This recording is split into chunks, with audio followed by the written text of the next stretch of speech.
Hello everyone, today with MarketXLS we're going to talk about the bear-call spread option strategy.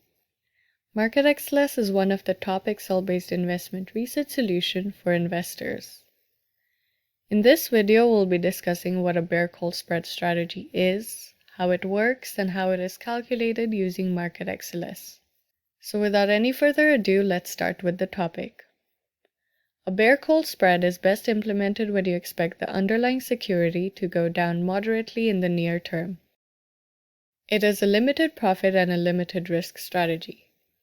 So what we do in this strategy is we go long on the one out of the money call option and go short on one in the money call option of the same underlying security and expiration date. MarketXLS offers a template for this strategy. Here's the introduction page from the template, and here's the active template, where these yellow cells have to be inputted by the user. So stock ticker, expiry date, ITM strike price, and the spread.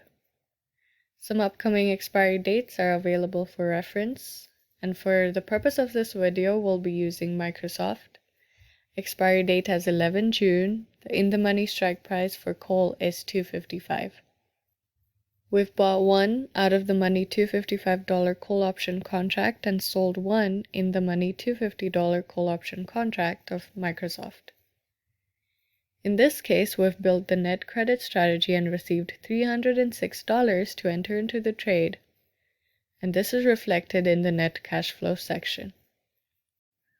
MarketXLS has many templates just like the bear call options one you see here, and it refreshes all the data when you click on Refresh All. A payoff schedule and a payoff diagram are available in the template too. They can be used to analyze the maximum gain, loss, and break-even.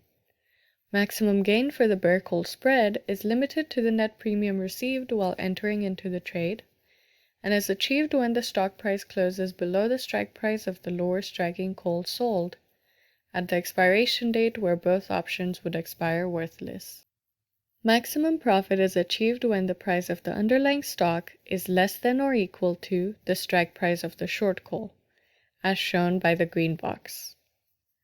Maximum loss is limited and occurs when the stock price rises above the strike price of the higher strike call at the expiration date as shown by the red box. Maximum loss is equal to the difference in strike price between the two options minus the original credit taken in when entering the position. Break-even point for the bear call spread can be calculated using the formula strike price of short call plus the net premium received. That is all for today. If you want to read more about this topic, please visit the MarketXLS website, which has hundreds of blogs and templates. If you want to get in contact with us, please book a demo and we'll be happy to help.